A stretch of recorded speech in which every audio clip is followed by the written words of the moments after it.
take over the plant in 1985, what was the status of things with Yuengling? Well, we were surviving. We were doing okay. My dad had a lot of low price beers that he was selling, and I knew right away that wasn't what I was put on this earth for, to sell a $4 case of beer. But at the same time, the craft beer segment of the industry started to grow. And it grew with the Samuel Adams, and there were basically breweries out in Washington and Oregon that were starting to create interest in the beer business, and they started to spring up in the East a little bit in '85, '86. And I felt if we could have a brand similar to craft beers, like an amber-colored beer, which is today's lager, we could join in on that, but I didn't want to charge $30 a case for our beer. I thought if we could do it at domestic premium pricing, we'd get more volume out of it and give the brewery an opportunity to run 100% to capacity. So we started it in about '88 or '89, I guess. The lager started. It took a foothold, and it's been growing ever since. We haven't had a down year with the lager brand since we introduced it. It's sold at domestic premium pricing. Basically, it's maybe a little bit higher than Bud Miller and Coors, but it's been a brand that's affordable to the consumer, and it's certainly not only filled up the old brewery in Pottsville with capacity, but we ended up building a brewery and buying another brewery in Tampa, Florida. So it's really been great. At what point did you realize that, you know, the lager was catching on and you needed to expand? Well, we do things very slowly. I mean, we have it's a family-owned company, which is very unusual in this country today, especially in a brewery this size. We're the only one that's family-owned and operated. What was your question, Mr.? At what point did you know the lager was taking off? Oh, okay. Was there one point where it was like, wow, this? Yeah. I'm not just taking this to capacity. Yeah. Well, when we introduced it, it took time to grow, and as it grew, we realized that we were going to have to do something as far as our capacity in the Pottsville plant goes. So we added on some storage and fermenting cellars, and that added about 250,000 barrels to the capacity of the plant. Well, before that project was completed, we were sold out of beer again. And, you know, it was in a very small marketing area. It was basically Pennsylvania, a little bit in New Jersey, and a little bit in Maryland. We really didn't have much of a market outside of Pennsylvania.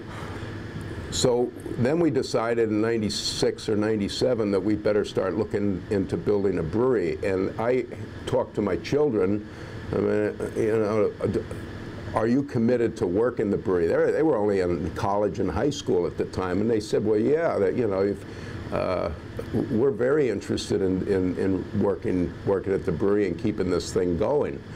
So I said, well, I'm not going to commit the money to a new brewery. It's a lot of money, a lot of expense, and at my age, I'm not going to do it unless I know I have somebody that'll continue this thing on. So that it was in the mid-90s that it just absolutely exploded into Virginia, opportunities in the Carolinas, New York, and Delaware is doing very well for us. So, you know, it just, everybody wants our brand. It's something that I was totally unfamiliar with. There's a philosophy in business today, you know, strike while the iron is hot, and you seem to have taken a different approach from the standpoint of remembering our past means not alienating our base and control growth, correct? I started in the brewery in 1958 when I was a kid, and I saw the rough days of the business. I've also seen many regional brands come and go. Pride of Cleveland is one. They did well in the Cleveland market. They're gone. Schmidt's had that brewery, or a brewery out there. Philadelphia, that's gone. Carling had a brewery out there. So I've seen so many breweries come and go. Ballantine, Schaefer, and I just didn't want to get all caught up in this growth that, you know, we might be overextending ourselves and growing to too much capacity. That's dangerous too. So we do things slowly, and you know, we're still only in 13 states after all these years, but we're doing very well. We have a good market share in those states, and that's our goal. Our goal, more so than how well can you do today, is survival and continue this on through the family for generations to come. That's the amazing part, that people would probably be surprised in learning about Yuengling, that it is a family-owned business, and that something like that can exist today. Do you get that sense from people? I think the consumer appreciates the fact that it's not a corporate America business. I don't think they look at corporate America very favorably, to be honest with you. You don't know who owns businesses in this country. I mean, the big three breweries are all internationally owned, so we're one of the largest independently owned breweries in the country. So I think the consumer realizes that. You combine that with a good selection of products that are, you know, maybe not for everybody. I mean, they have taste and character, and that's the way we've always made beer since I started the brewery. There was always a particular taste and character to our products that may not be for everybody, but the people that seem to be picking it up stick with it.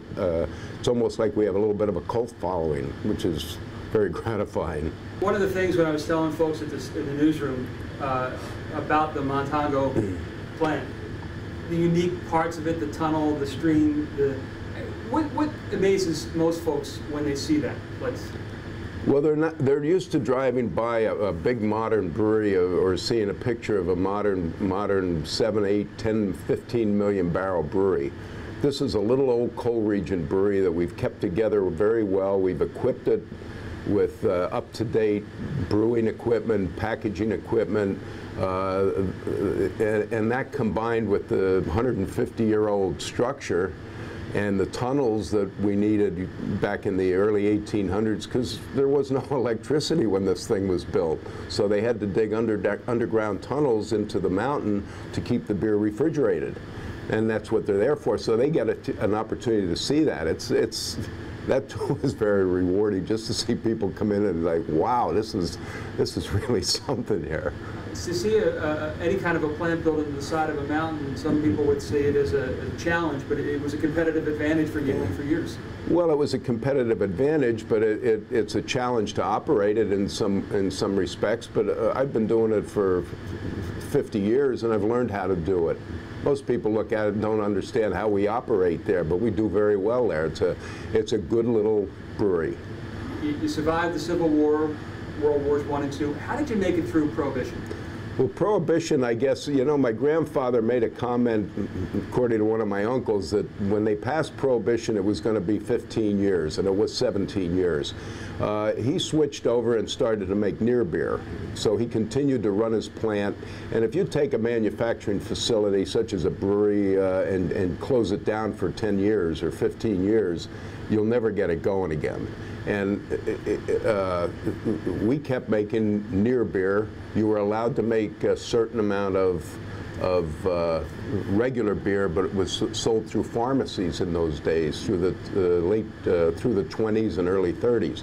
It was sold through pharmacies, and you had to have a doctor's prescription to get a case of beer or porter, which was what they basically sold, was beer and porter in those days.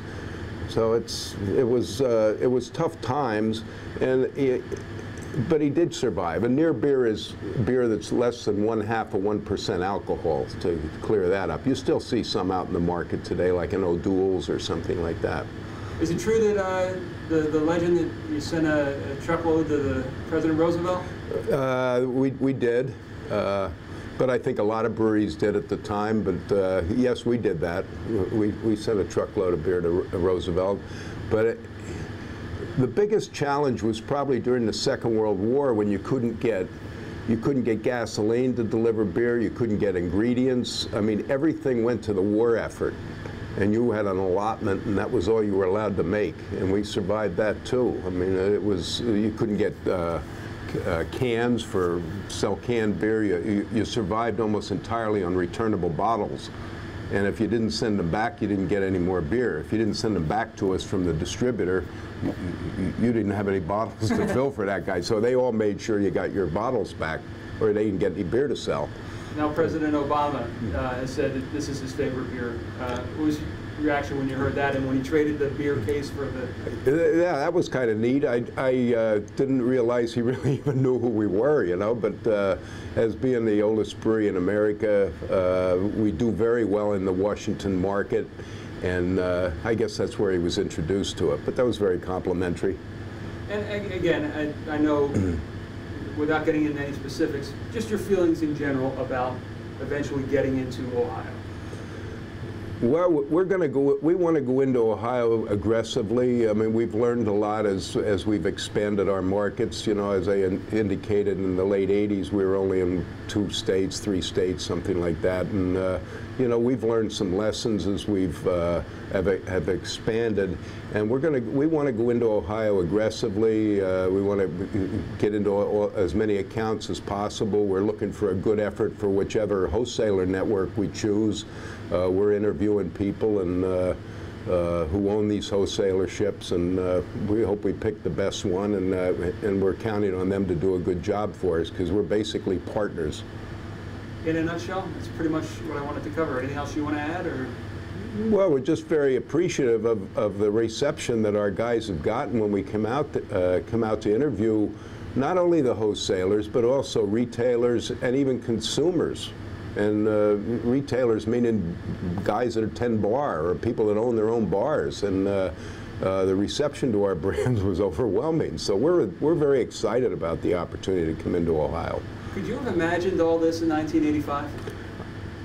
I told David Casanelli, and David was hired here in 1989 as our sales and marketing manager. And I told him, just get me to 200,000 barrels. Here we are, 2.156.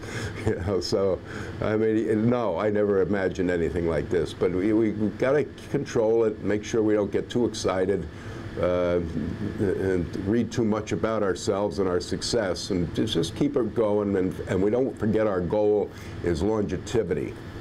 Excellent.